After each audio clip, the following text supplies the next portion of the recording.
The woman who runs our local, the Seacoast UFO, whatever it is, organization is a friend of mine. But I keep running into her parties and she's always like coming up to me and like seeing if I've finally seen the light. So what are you even looking into now? Have you changed your mind yet? Have you changed your mind? I'm like, I haven't. As a matter of fact, the more I see, the less I believe. But how disappointing. What a disappointment. I'm a huge disappointment to a lot of people for many reasons, but for her specifically about UFOs. Since the dawn of 2009, one TV show has dared to ask the most important questions about the origins of our world. That show is Ancient Aliens. Yet until now, no one has asked the biggest question of all. Is Ancient Aliens total bullshit? And that's what our show's about. Finding the truth under the nonsense of one of television's most popular franchises. This is More Like Ancient Fail-iens. Yeah. That's nice. Yeah. This is More Like Ancient Fail-iens, a podcast about the History Channel show Ancient Aliens. I'm Toby Ball, the creator and host of the UFO podcast Strange Arrivals. And I'm Brandon R. Reynolds, a journalist who covers nature, politics, culture, and I guess now aliens as well. Toby and I knew we were in the orbit of alien stuff because the last couple of years have been ripe with a lot of alien-related news, and we thought we got to do something before things spiral horribly out of control. And on our first episode, we have a special guest. It is Janet Varney. Hi, guys. Thank you so much for having me. As your very first guest, I'm just going to come in and ask you a question, if you don't mind. What is it about this show that made you guys want to talk about it and kind of use it as a means to get into this conversation about aliens? That's a tremendous question. On the one hand, it's because it's a wildly popular TV show. It's been on for, 15, 16 seasons now. Wow. And it represents a sort of core belief that aliens are among us, but also that they've been involved in human activity for an extremely long time. And as we'll find out in this episode, it sort of has been connected to religion and science and history and all of these things. And so, Toby and I were sort of pulling our hair out watching these headlines roll out from the New York Times over the past few years that seemed so credulous. They're not asking a lot of those questions. There were some obvious off-ramps that they could have taken to be more critical. And so that's kind of how we got started, right, Toby? There's been and continue to be a few shows that give the public or people who watch them like their idea about what they think UFOs are. And I think The X-Files is the classic one that sort of informed a lot of people's beliefs about UFOs, even though it was fiction. And I think now, like, Ancient Aliens is a big one. And we'll be talking about this was like, we got to where we are because aliens came and interceded at different points. And I think that's why we want to take a look at it and take a look at what are they talking about? How are people taking it in? Do people take it in as like, yeah, this is totally the way it happened? Or is it more, this is cool. It'd be cool if it happened this way, but I don't know. Or is it, this is just a weird, freaky show that is fun to watch? So these are all kind of things that hopefully will kind of play out throughout the course of this podcast. Cool. I'm excited to talk about this. I mean, I know that I'm very honored to be your first guest. And when I found out I was going to be your first guest, I assumed that the episode that you would assign to me would be like episode 1 from the show.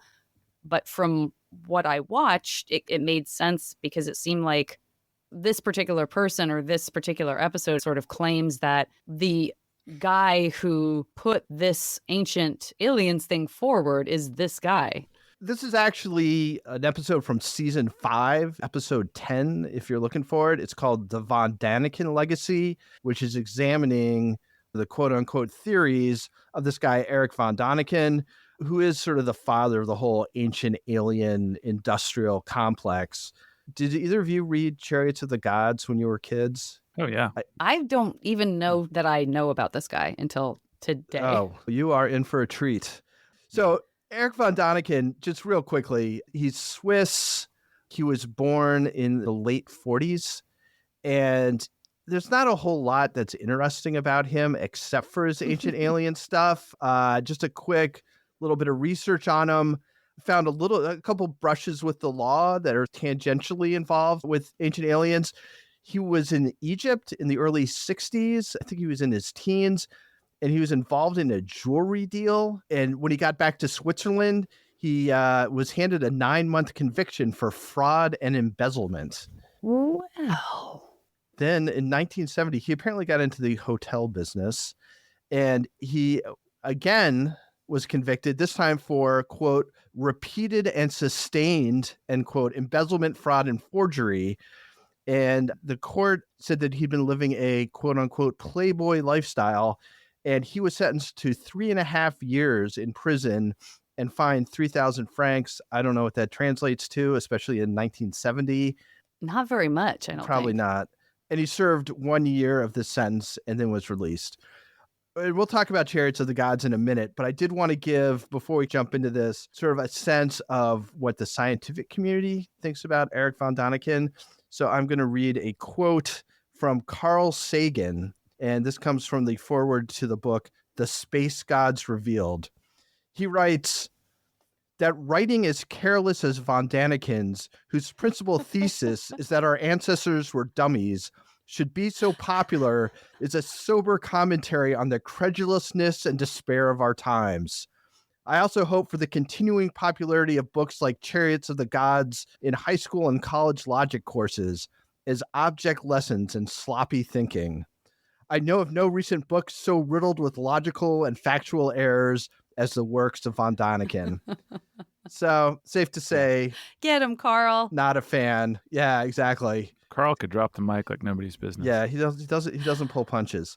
I'm glad that you open with that, because it's also sort of good to keep in mind that there was just a whole constellation of these guys running around in the 40s, 50s, 60s, 70s.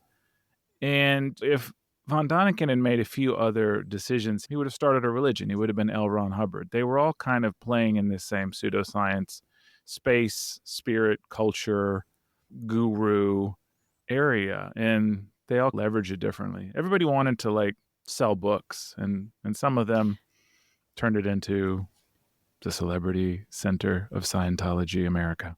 Von Daniken, and we'll see as we go into it, but he's not a scientist. He's just a Swiss dude who goes to these places and sees stuff. Hotelier. Yeah. He's like, oh, this is what I think this is, and tries to make his case. And the book Chariots of the Gods was like a huge deal. Like I remember reading it in like, I don't know, it was probably like 10 or 11 or something. And then there was a TV show which was about it.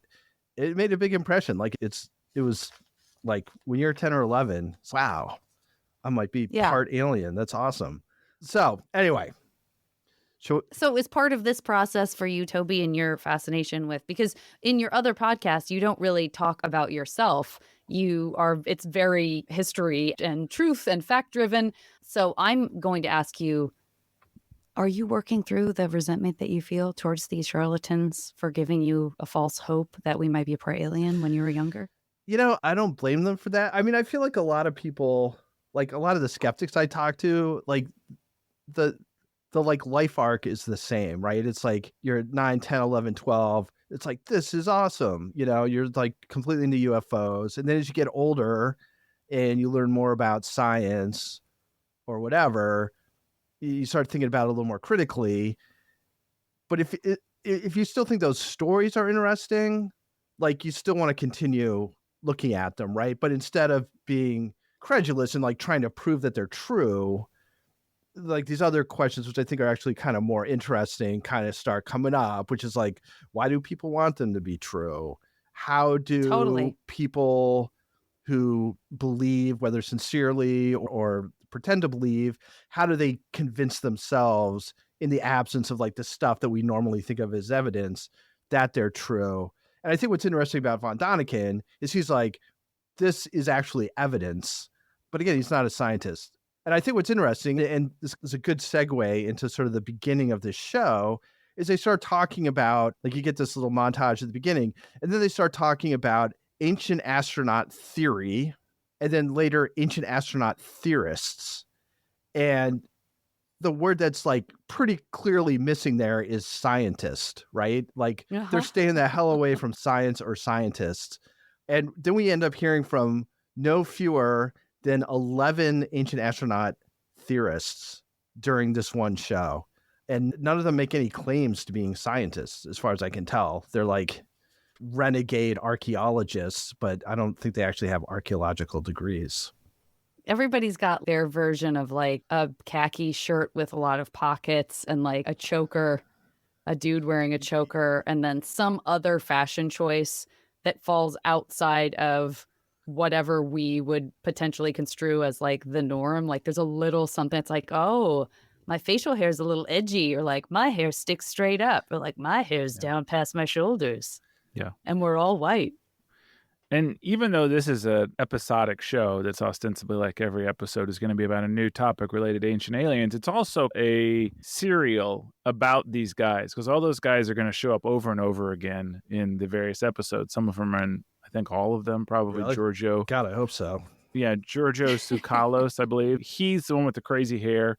And he came out of the gates as a meme. If you look him up, you'll see his crazy hair. His crazy hair has changed over the years, but it always maintains a sort of finger in a light socket effect. So this is a career for them, is being commentators on the show and rehashing these themes over and over. So if you read between the lines, you can see if someone looks more disheveled than usual, you're like, oh, maybe this is the period when they're going through marital problems or had a rough night. Oh, no. Season 6 was hell for this one. Oh, no. Or whatever it is. Got to pay attention. That's what we're trying to get into. I was also fascinated by the window you get on the ancient alien or ancient astronaut theorist techniques, which seem to be to like walk around ruins, like gazing around while being filmed. A couple times people touch things, you know, they'll like touch a stone. So there was a caliper at one point where he sticks the little caliper down in between the slot between two stones, and he's like, see, this has got millimeters. Yep. Look how precise. It's that kind of rigorous study that makes this what it is. Okay.